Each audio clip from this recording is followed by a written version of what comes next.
Olá, boa tarde. Que bom ter a sua companhia nesta segunda-feira. Hoje é dia 19 de outubro. Este é o programa A Vida em Foco aqui da Rede Evangelizar de televisão. Eu falo ao vivo para todo o Brasil via satélite, canal digital aberto para mais de 1.300 cidades e também estamos no YouTube, TV Evangelizar Oficial.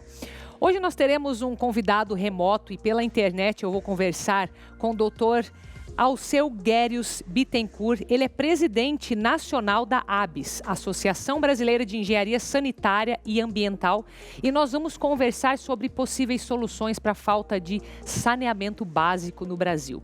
A minha segunda convidada aqui no estúdio em Curitiba é a doutora Maikiara Nascimento.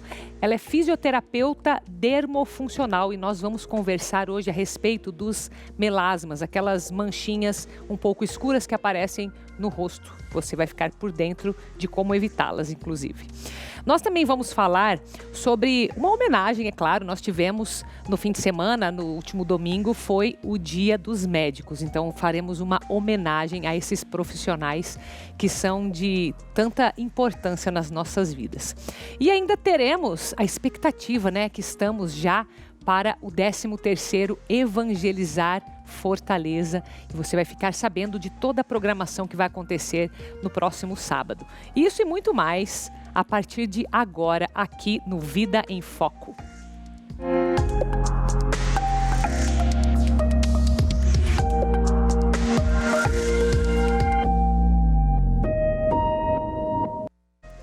Vamos começar sobre um assunto agora que é de extrema importância para todos nós brasileiros. Nós vamos falar sobre o problema do saneamento básico no Brasil, né, ou a falta dele, possíveis soluções.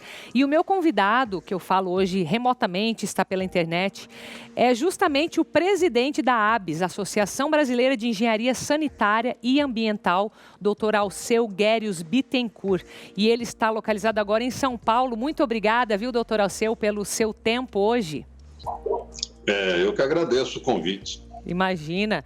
Doutor Alceu, vamos falar de alguns números, porque quando a gente fala em saneamento básico, às vezes parece que é uma realidade ainda tão distante, né? Falar em falta de saneamento. O senhor tem, assim, um número para nos falar no Brasil de quanto que nós temos de pessoas com saneamento ou sem o saneamento, no caso? Em termos de abastecimento de água, nós temos um atendimento médio no país de 83%. Então, falta 17% de pessoas que não têm água em condições adequadas. Já o esgotamento sanitário é onde a gente tem os déficits maiores. Nós temos 53% da população atendida e temos 47% não atendida ainda. 47% não atendidas. Isso vai dar mais de 100 milhões de pessoas, mais ou menos, no Brasil? Em torno disso. É bastante gente. Mais de 100 milhões, né? Mais de 100 milhões, né? E quando a gente compara esse número, né, olhando o Brasil com o resto do mundo, como que está o Brasil nesse caso? Veja, o Brasil tem alguns pontos importantes, positivos, porque ele estruturou um sistema de serviços de empresas e serviços municipais, empresas estaduais, empresas privadas de água e esgoto que cobrem o país e com o uso da tarifa consegue financiar a maior parte dos serviços. No entanto, a gente tem esses déficits, né? E existem países mesmo grau de desenvolvimento que o Brasil, que tem déficits menores que esse, tem níveis de atendimento maiores. Então, nós estamos numa posição intermediária, poderíamos estar melhor. E quando a gente olha para as possíveis soluções, tirando assim o uso consciente que toda a população deve ter, né, com relação ao uso da água, enfim, parte administrativa, não vamos entrar nesse mérito, mas falando assim, o uso da tecnologia, tem algo que a gente poderia aproveitar para melhorar essa situação do saneamento básico? Sim, nós temos vários aspectos do saneamento básico em que o desenvolvimento de tecnologia pode e vai ajudar assim que a gente consiga. Os déficits que nós temos, é uma coisa importante dizer, eles são principalmente nas áreas mais difíceis. O que são as áreas mais difíceis? São as periferias das cidades grandes, as áreas de favela, as áreas de ocupação irregular. Existem muitas áreas dessas que são extremamente densas e não é possível instalar a rede de esgoto sanitário, por exemplo. É totalmente impossível sem... Então, aí, uma tecnologia que possa significar uma alteração no padrão técnico de coleta pode ser muito importante. Embora, na verdade, o que nós vamos precisar mesmo em algum momento são ações integradas de urbanização nessas áreas, de melhorar as próprias moradias e a cidade, as ruas, né, poder instalar as redes. Então, é uma questão de tecnologia de um lado, mas também de ações integradas, como eu estou chamando, que vão além do que seria a ação normal de uma companhia de água e esgoto. Nessas áreas é muito difícil instalar e operar o sistema. Então, esse é um dos motivos dos nossos déficits. É um deles, né? Entendo. Então, no caso, o que o senhor diz é que não depende apenas de equipamento, não depende apenas da engenharia, porque tem outras áreas que precisam ser envolvidas, é isso? Exatamente. Precisa de uma ação mais integrada mesmo. Nesses casos, dessas áreas de ocupação densa e irregular, precisa reurbanizar essas áreas, né? Abrir as ruas, reconstruir as casas, melhorar as casas e daí poder instalar a rede de esgotamento sanitário e mesmo a rede de água poder ser regularizada. E muitas áreas que constam como não atendidas, na verdade, elas usam água que é feita de uma derivação irregular. Então, tudo isso demanda essa ação em que o poder público precisa agir integradamente com o operador dos serviços. Então, esse é um dos nossos grandes gargalos, né? Tá. Existem outros. E olhando nesse aspecto, quando a gente olha para outros países ainda em desenvolvimento, né, como o Brasil, algum deles já achou alguma forma de lidar com essa parte integrada aqui que o senhor chamou, de uma forma que, enfim, temos que pegar uma comparação meio parecida com o Brasil, né? De terrenos irregulares, de ocupação de terrenos mais periféricos também. Existem muitas experiências, mesmo no Brasil também existe, né? Experiências de êxito, né? E existem em outros países, mas são intervenções que precisam de um investimento alto, né? Nossa maior dificuldade aí é organização e recursos para fazer as intervenções.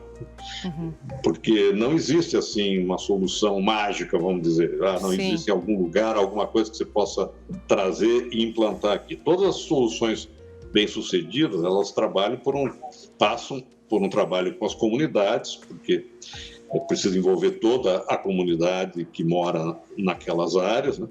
Com o poder público, com os prestadores de serviço, em ações integradas. Então, o Brasil já fez isso em vários momentos, mas não temos isso como uma política sistemática. Esse é o motivo da nossa deficiência nessa parte. E quando a gente pensa na situação hídrica, né? Porque, bom, hoje mais é o sul do Brasil que sofre uma crise hídrica, mas isso é recorrente em vários lugares do Brasil, né? Principalmente no Nordeste. Na sua visão, o que é que pode ser feito, claro, além do hábito, né, das pessoas de usar de forma inteligente os recursos naturais? O Brasil, no Nordeste, como você citou, tem a área do semiárido tem ausência crônica de água, uma disponibilidade de água muito baixa, né? Isso é histórico. Agora, nós temos vivido, né, no sul do país, no sudeste do país, ondas de escassez de água muito severas, que vêm se repetindo e vêm tendo intensidade maior. Isso é um indício de uma alteração, né? Tem claros indícios de alteração nos padrões de clima, né? E exigem política com mais reservas, mais investimento para ter mais reservas para enfrentar. Agora, o que tem sido feito nessas crises, né, são medidas, além de começar a aumentar essas reservas e a flexibilidade do sistema, como foi feito em São Paulo, naquela crise de 2014 e 2015, foi criado mais reserva e mais flexibilidade.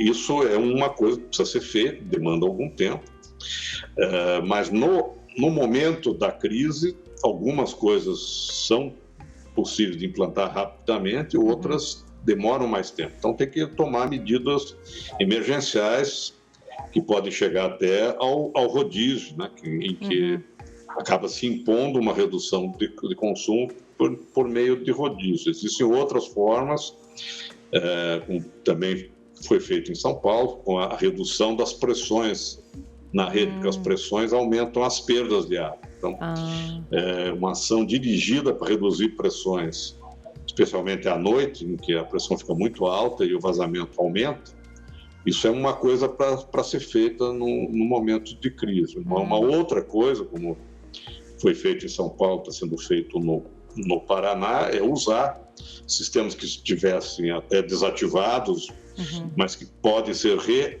reativados para ajudar no momento de maior crise. Interessante. Doutor Alceu, inclusive para falar sobre isso e outros assuntos, vai ter uma semana, né, o Water Week, que vai ser online esse ano, né, do dia 26 a 30 de outubro, e vai reunir especialistas de vários países para falar sobre os desafios da água, não é? Exatamente. Nós estamos fazendo a segunda edição da Brasil Water Week, que é um evento internacional, né, a participação de pessoas da América do Norte, América Latina, África, Europa, Ásia. Nós vamos ter a semana inteira próxima de 5 sessões por dia internacionais e já estamos tendo algumas prévias nesta semana passada e nessa de hoje. A ABS é a entidade mais antiga no setor de profissionais de saneamento e meio ambiente, tem 54 anos, sempre faz os seus congressos a cada 2 anos. Os congressos são prioritariamente nacionais e esse é um evento internacional que nós criamos e que o Brasil às vezes precisa aumentar, né, o seu intercâmbio, às vezes nós ficamos muito voltados para nós mesmos, então já tivemos um êxito muito grande na primeira edição, agora vamos à segunda edição, conseguimos passar de presencial para online e quero convidar todos que se interessem pelo assunto a se inscrever e participar. No nosso site, o site é o ABS, as inscrições. É o abes-dn.org.br, vai aparecer para você, você também pode fazer inscrição por lá.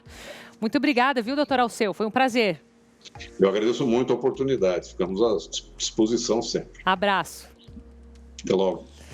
Agora vamos falar sobre a Jornada Mundial da Juventude, que estava prevista para 2022, mas precisou ser um pouco adiada por causa da pandemia. Então será em 2023, só que agora eles já estão lançando a logomarca do evento. É isso que você vai ver agora nessa reportagem. Bem-vindos. A apresentação da 15ª edição da Jornada Mundial da Juventude foi feita através das redes sociais. O lançamento aconteceu no dia em que se comemora a eleição papal de São João Paulo II, idealizador do encontro, que a cada edição congrega jovens de diferentes nacionalidades. É a primeira vez na história que a jornada acontece em Portugal. A capital, Lisboa, foi escolhida em janeiro de 2019, durante o encontro realizado no Panamá. E o próximo Jornada Mundial da Juventude se tendrá em Portugal.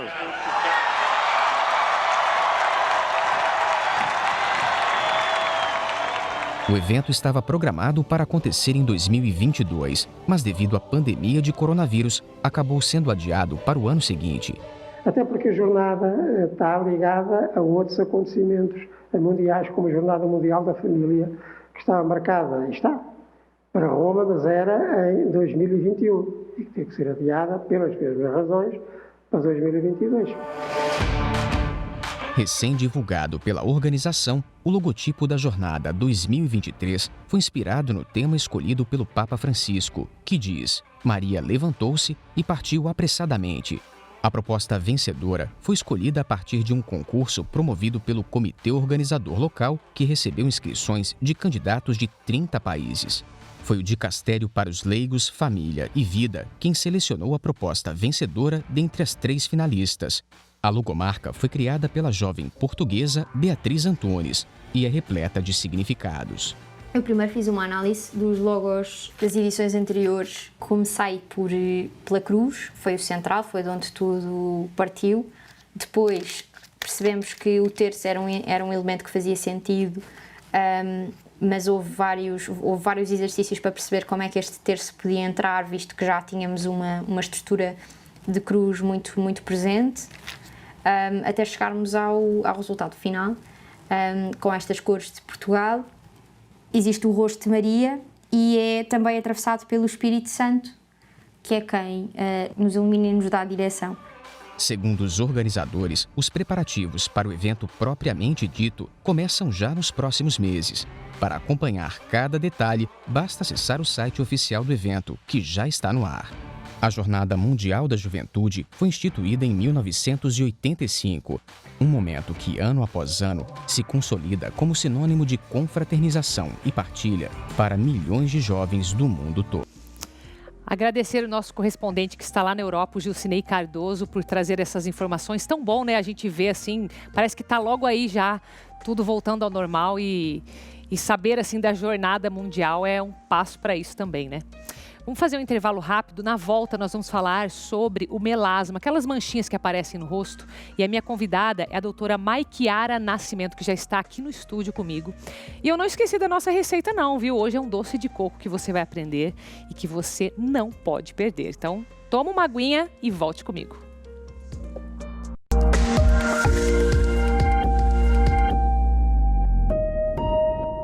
Estamos de volta com o programa Vida em Foco desta segunda-feira. Que bom ter a sua companhia, viu? Desde segunda já comigo aqui. E hoje é dia de aniversário de uma cidade, dia 19 de outubro, Pouso Alegre, em Minas Gerais. Quem me acompanha pela TV, acompanha pelo canal 49.1 e eles estão fazendo 172 anos de fundação. Então, um abraço para todo mundo que é de Minas, de Pouso Alegre. Obrigada pela sua companhia aqui também. Nós vamos conversar agora sobre melasma, que é uma preocupação que muitas mulheres têm. Não sei se é coisa só de mulher ou não, já vou descobrir isso, porque a minha convidada aqui agora é a Maikiara Nascimento. Ela é fisioterapeuta dermatofuncional. Seja bem-vinda, viu? Obrigada, tudo bem, Carol? Tudo, graças a Deus. Maikiara, nome bonito, diferente. Obrigada. Realmente é um problema só de mulheres ou acontece em homens? Tem a ver com idade, não tem? O que é o melasma? 90% são mulheres. 90%? 90%. Porque tem a ver com hormônio, então? Sim, tá bastante relacionado com a parte hormonal, né? Durante a gestação, né, é bem comum, aí é chamado de cloasma gravídico. Mas, normalmente, depois da gestação, ele tende a sumir. Mas também está bem relacionado com o pílula anticoncepcional. É bem comum. Então, por isso que é muito importante sempre ter orientação médica, não tomar a pílula anticoncepcional por conta, né? Porque a pílula, ela vai causar efeitos no organismo todo e também na pele. Então, por isso que é bom saber qual é o medicamento certo, qual é a dosagem certa, né? Para não correr o risco de ter o melasma na pele. Né? E também, assim, ela é muito comum, o melasma ele é muito comum nas regiões mais expostas ao sol. Né? Então, costuma aparecer muito em rosto, pescoço, colo, braços, né? Porque são regiões que realmente ficam mais expostas ao sol. Então, o sol influencia também, não é só a parte hormonal, é uma combinação deles. Isso, influencia também, com certeza. Porque existe um aumento da produção de melanina, que é o que dá cor aos nossos olhos, à nossa pele, aos nossos cabelos, né? Então, os raios ultravioletas causados pela exposição solar, a melanina ela vai reagir como proteção. Né? Então, por isso que acaba ocorrendo esse aumento da produção de melanina, causando as manchas em algumas regiões. Então, é um fator que junto, né, é fator hormonal, junto com exposição solar, aumenta ainda essas manchas. Tá. Então, por isso que quem já tem uma predisposição genética por fator hormonal também, deve ter um cuidado redobrado com o sol. Agora, essas manchinhas não é a mesma coisa que sardas, por exemplo, ou... Não. Às vezes tem gente que toma sol e fica com um monte de manchinha. Isso é o melasma já ou não? É outra coisa? Depende. Normalmente, assim, o melasma, eles são manchas mais escuras. Eles são mais comuns em pessoas que já têm a pele um pouquinho mais morena. Então, as manchas são mais escuras, manchas marrons. Normalmente, elas aparecem na testa, às vezes aquele efeito borboleta nessa região. É uma mancha grande, né? Ela não é muito pintadinha assim. Isso. Acho que até tem ali tem algumas fotos aparecendo ali. Isso, é uma mancha um pouquinho maior. Tá. Ó, bem característico. Buço, bochecha, testa, braços também. É comum aparecer. E mais em mulheres também, porque está muito ligado ao fator hormonal, né? Agora, a exposição às telas, porque né, todo mundo fala que tem que usar o protetor até dentro de casa e tal. Tem que usar. Tem que dentro usar. de casa. Eu uso. Ótimo, tá de parabéns. O filtro solar ele foi feito para ser usado todos os dias. Independente se está nublado, se está chovendo, se está sol. Então, nós temos as telas, né? Celular, computador. E outra coisa também que a maioria das pessoas não sabe, que nós temos dentro de casa os vilões por aquecimento, fogão, ferro, chapinha, secador. Mas isso também atrapalha a pele? Também, porque vai aumentar... Deus, por isso que a mulherada tá cheia de melasma desse jeito. Exatamente. E a maioria não tem nem noção disso, né? Eu não sabia desse secador de cabelo, por exemplo, uma coisa... Porque eles aumentam a temperatura da pele.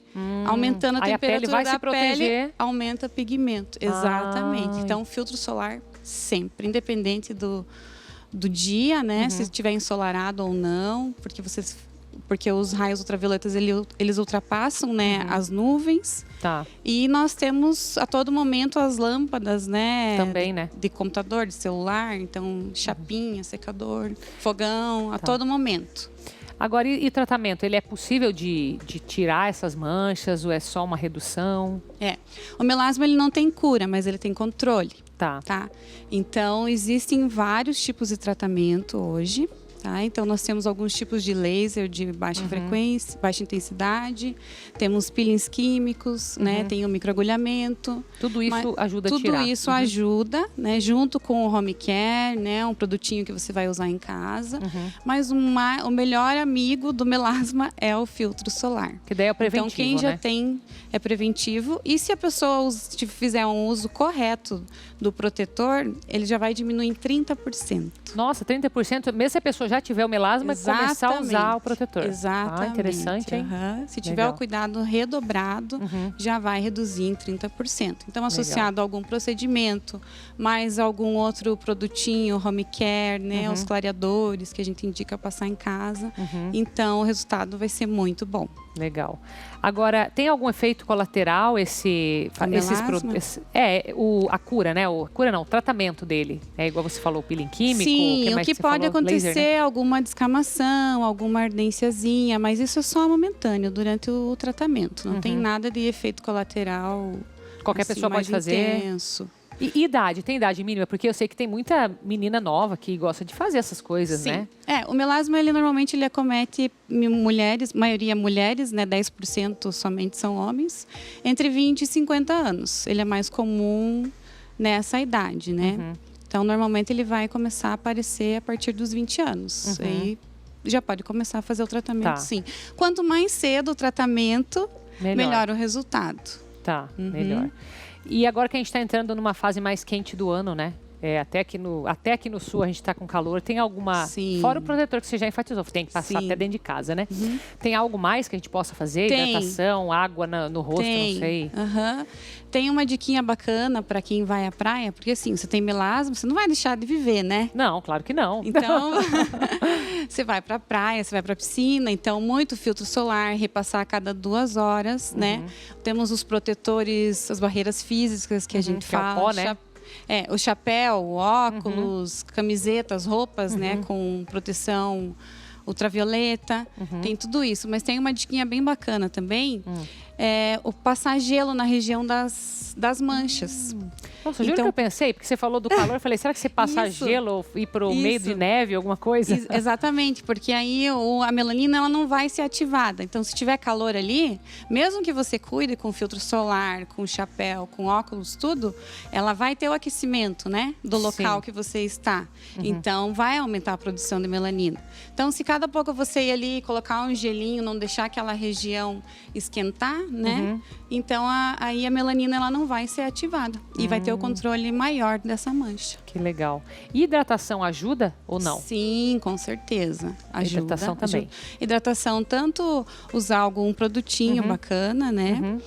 Tópico, que nós chamamos, né? E a hidratação oral, né? Muita água, boa alimentação, atividade física. Por quê? O estresse também, ele libera o cortisol, que é o hormônio do estresse. Tá. Né? E o cortisol, ele vai liberar a inflamação no organismo e a inflamação, ela aumenta a produção de melanina.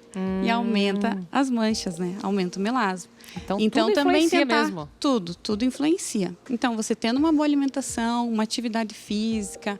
Claro que o estresse não tem como a gente excluir da nossa vida, sempre vai ter um pouco, né? Só dá para ficar menos estressado, né? Isso, dá para ajudar, né? Fazer um yoga, um pilates, uma corrida, qualquer atividade física já vai melhorar e também vai ajudar na diminuição, no tratamento desse melasma.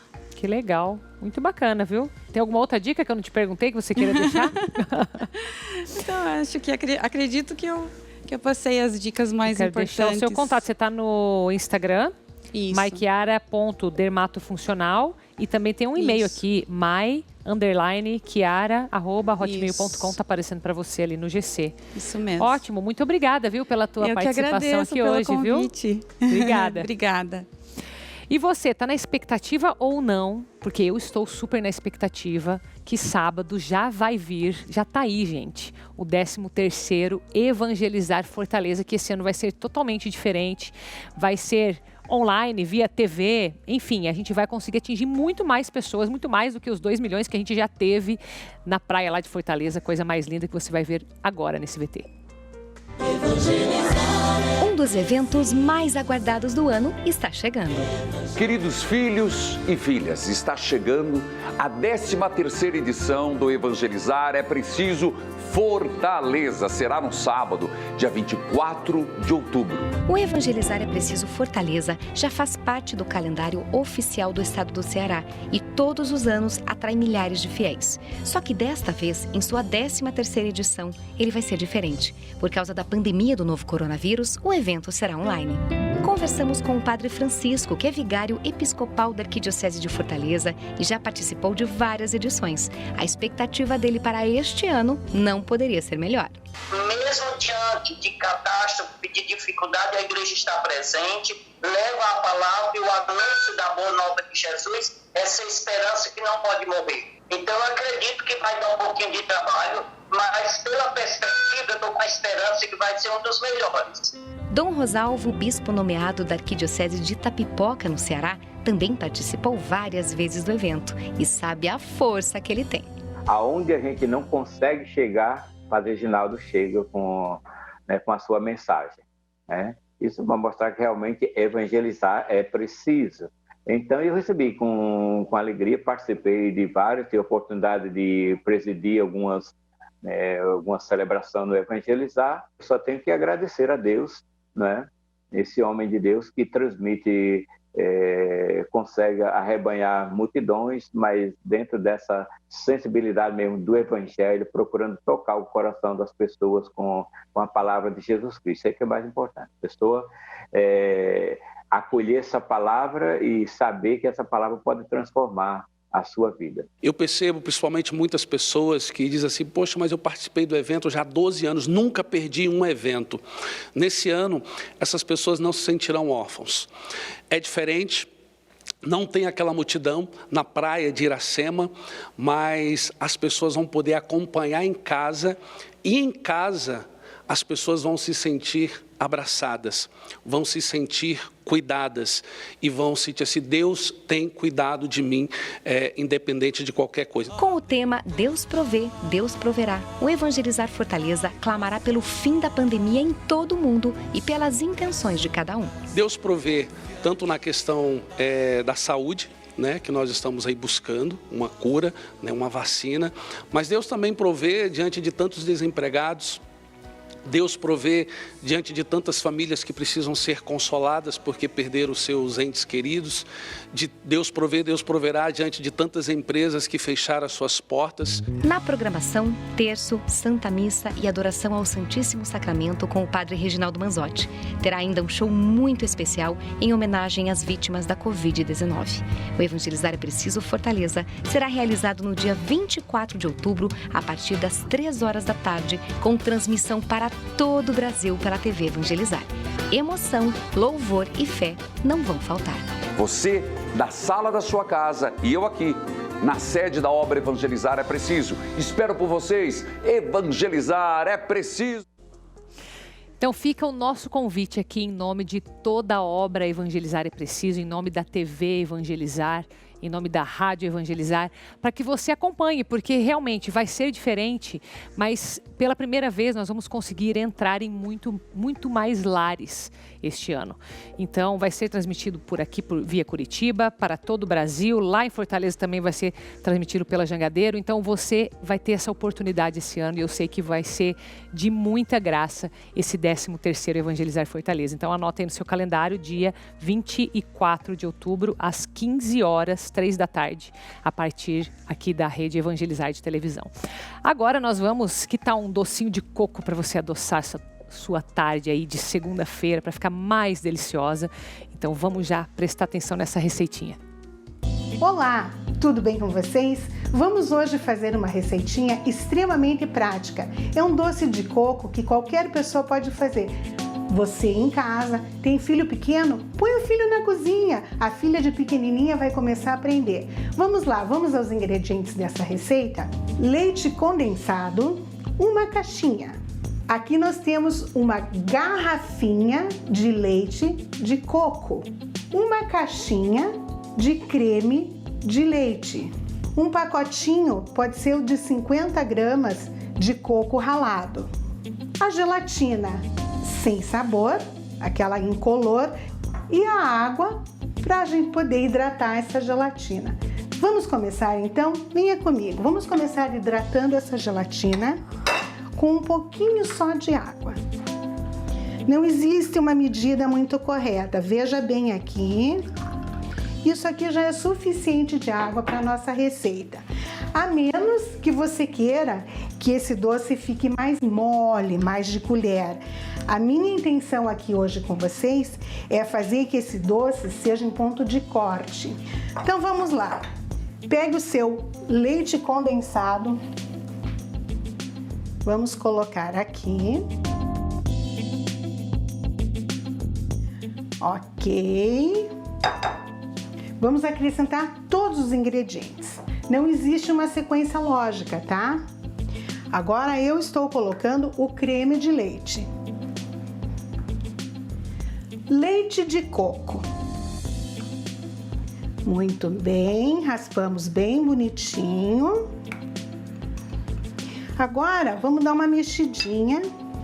Isso aqui vai ter que ficar homogêneo, certo? O que é o homogêneo? Tudo bem misturadinho. Vamos hidratar aquela gelatina. Lembra que eu falei da gelatina? Simples, ó. Ela tá assim, certo? Agora nós vamos colocar um pouquinho só no micro-ondas. Não tem micro-ondas em casa? Não faz mal. Põe numa panelinha bem pequenininha aquela quantidadinha de água e põe para ferver. A hora que ferver, ela já reidratou. Ligou o teu micro-ondas, no caso, é bem rapidinho mesmo, questão de 20 segundos, ela já vai estar reidratada. Quer ver? Aí, ó, já fechou aqui. Ela vai ficar líquida. Lembra que ela estava meio homogênea? Ó, ficou líquida. Vai pegar essa gelatina, vai colocar dentro de tudo aquilo que a gente já misturou. Colocou, ó, ainda tá tudo líquido, mas isso aqui depois de gelado vai ficar firminho. Agora sim, vamos colocar o coco. Vou dizer para a senhora guardar um tantinho assim, ó, bem pouquinho, para depois enfeitar em cima da sua receitinha, tá? Mexeu mais um pouquinho, deixou tudo bem misturadinho esse coco. e vamos colocar numa travessa bacana. Eu gosto de fazer nesse tipo de travessa. Além dela ser plástica, é fácil de tirar depois, ou numa forma de bolo, numa forma de pudim. Eu gosto de fazer assim. Depende da quantidade de pessoa que a senhora vai servir também. Essa é uma receita. Que é maior, dobra a receita, conforme o número de pessoas. Mas veja, essa aqui, esse tamanho de travessa, dá várias fatias, hein? Pronto, isso aqui agora vai para a geladeira e ela vai endurecer. Pelo menos 1 hora, 2 horas de geladeira, isso aqui já vai estar bem bom para desenformar e para comer. Então, já deixei 2 horinhas na geladeira e agora estou aqui enfeitando aquela nossa receitinha de coco. Coloquei uma cereja, eu gosto de colocar cereja porque acho que fica bonito o branco com o vermelho. Então colocamos a cereja. Lembra que eu falei para vocês de guardar um pouquinho de coco? Para isso, ó. Para deixar bem bonitinho, ó. Nevou na nossa sobremesa. Então, ó, colocou o coquinho, deixou bem bonitinho, carinho e amor. Esta foi a minha divina receita de hoje para vocês. Façam em casa, porque agora eu vou saborear com a minha família. Um beijo para vocês no coração.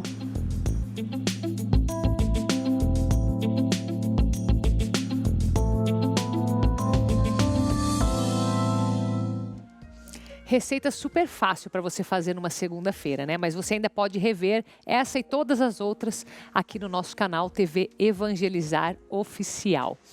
Depois do intervalo, nós vamos ver uma homenagem que preparamos para o Dia dos Médicos, que foi ontem, domingo, que esse profissional merece, não merece? Então volte comigo, tá?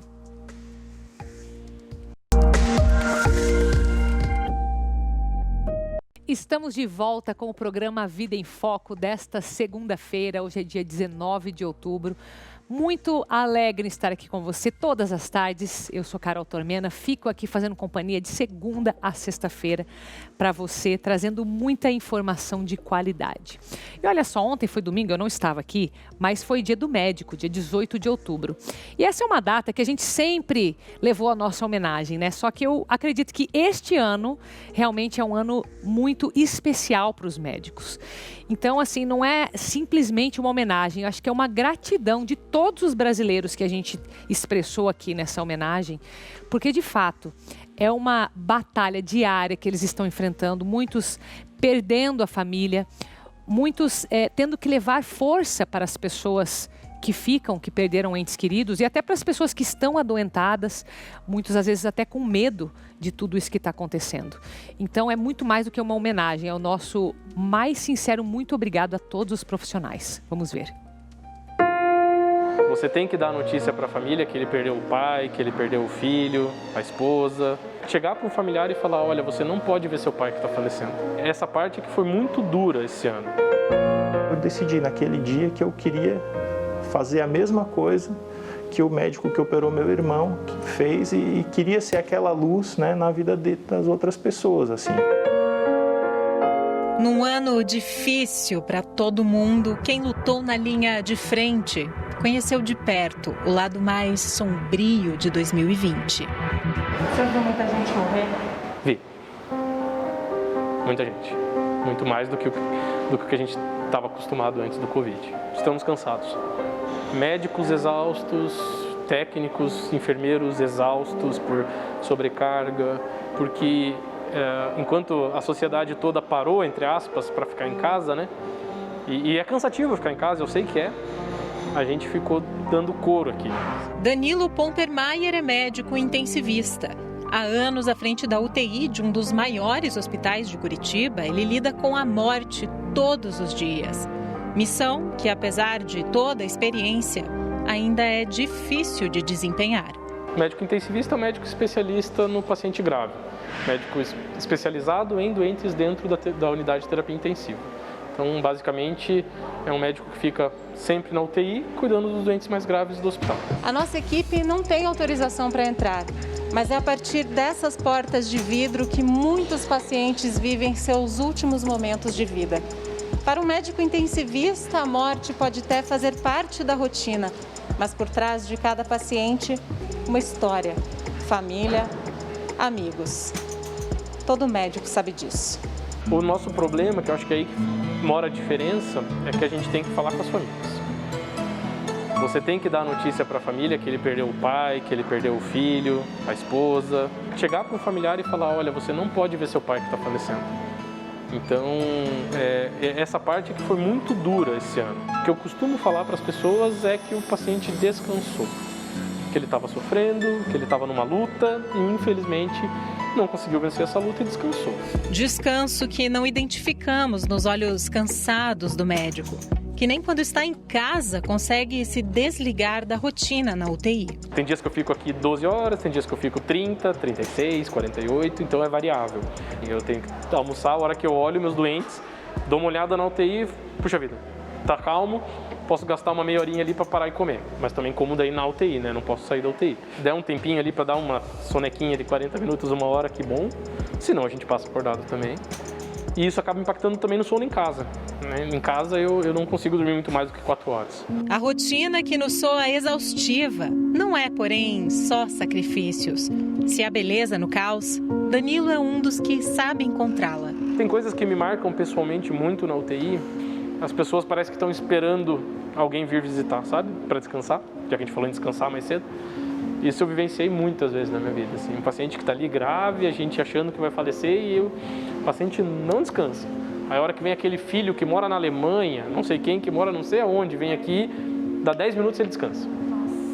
Mas isso é rotina, isso é comum, assim, sabe? E isso é marcante, sempre, porque você olha e fala, tem alguma coisa além do que a gente consegue ver e palpar, sabe? E não é só no leito de morte que a vida revela seus aspectos mais genuínos. O doutor Gustavo, que o diga, habituado a operar pacientes com diagnósticos devastadores, o neurocirurgião se baseou na história da própria família na hora de escolher a profissão que tanto ama. Meu irmão, que é 3 anos mais velho do que eu, ele prestou prova para medicina e passou, foi super bem. E nós dois assim já tínhamos essa implicação de estudo, gostávamos muito de estudar. Minha mãe era professora universitária, né? Quando eu estava na metade do curso de medicina e o meu irmão estava no último ano, na verdade no último semestre do curso de medicina, ele começou com uma alteração de audição e essa alteração de audição nós fomos investigar e identificamos que ele tinha um tumor intracraniano. Esse tumor era um tumor benigno, mas era um tumor numa localização bastante complexa para você fazer cirurgia e, de maneira geral, assim, ele está associado a resultados ruins, exceto quando operado por pessoas com muita experiência naquela área. Depois de acompanhar a cirurgia do irmão e testemunhar a cura do tumor cerebral, ele não teve dúvidas. Puxa, como foi uma bênção, assim, né? uma paz, né? Para a gente ver aquele resultado que o meu irmão tinha tido. Né? Então eu decidi naquele dia que eu queria fazer a mesma coisa que o médico que operou meu irmão fez e queria ser aquela luz, né, na vida das outras pessoas, assim. Então hoje eu estou aqui no INC já há 9 anos, né, e trabalho especificamente nessa área onde o meu irmão teve o problema. Então eu cuido de muitos pacientes similares ao meu irmão. Testemunhas da luta humana pela vida, esses profissionais acompanham seus pacientes em alguns dos momentos mais importantes da existência. O despertar, que muitas vezes só acontece depois de um diagnóstico ameaçador ou no leito de uma UTI. Aquela voz que nos motiva a continuar e que, sem eles, não seríamos capazes de escutar. Se todas as profissões do mundo te pagassem o mesmo salário e tivessem a mesma carga horária, o que você faria? Seja qual for a resposta para essa pergunta, a gente só tem a agradecer a você, Dr. Danilo, a você, Dr. Gustavo, e a todos os profissionais da medicina por terem escolhido essa profissão. São verdadeiros heróis que Deus manda na nossa vida, né, os médicos. Então, não é só uma mensagem de parabéns, é realmente uma gratidão que todos nós temos médicos na nossa vida e que eu tenho certeza que você pode lembrar de algum médico. E se quiser, aproveita, manda essa mensagem para ele, vai lá no YouTube, compartilha esse vídeo com os médicos que fizeram diferença na tua vida. YouTube TV Evangelizar Oficial. Agora vamos falar um pouco mais da água, né? Falamos já hoje sobre o saneamento básico aqui, sobre a importância de cuidar da água. E o nosso planeta, ele não chama planeta água não, mas tem muito mais água do que terra, né? E você vai ver hoje no Evangelizar Ensina. Você já parou para pensar sobre a quantidade de vida que há no fundo do mar? Cerca de 220 mil espécies marinhas já foram catalogadas pela ciência, mas estima-se que o número total já esteja em 10 milhões, entre algas, bactérias, peixes, corais e mamíferos. É comum ouvirmos por aí que a Terra, na verdade, deveria se chamar Planeta Água. Aproximadamente 70% do nosso planeta é coberto por água. E 97% desse total é água marinha. Algumas classificações consideram que existem no mundo 5 oceanos. O Pacífico é o maior de todos. Ele cobre quase 30% de toda a superfície do planeta Terra.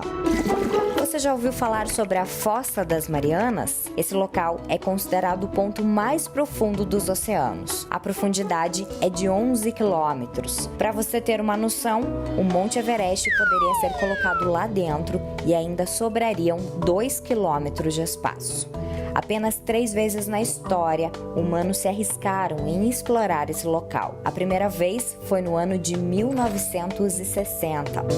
É quase impossível falar de mares e oceanos e não citar o fenômeno causado pela arrebentação das ondas. O vento, a lua e o sol são responsáveis pelos movimentos das marés. As maiores ondas ocorrem em regiões de mar aberto. Um dos locais mais procurados pelos surfistas é o Havaí. Por lá, as ondas chegam a superar os 10 metros de altura. Mas esse é um tema para um próximo Evangelizar Ensina. Vamos trazer curiosidades sobre as ondas e também sobre o surf, que agora é considerado modalidade olímpica. Espero que tenham gostado. Te encontro no próximo vídeo. Até! E você, que outros tipos de curiosidades você gostaria de saber? Você pode deixar lá no nosso canal do YouTube, TV Evangelizar Oficial, as suas sugestões, porque você sabe, né? Já falei aqui diversas vezes que tudo aqui é preparado para você.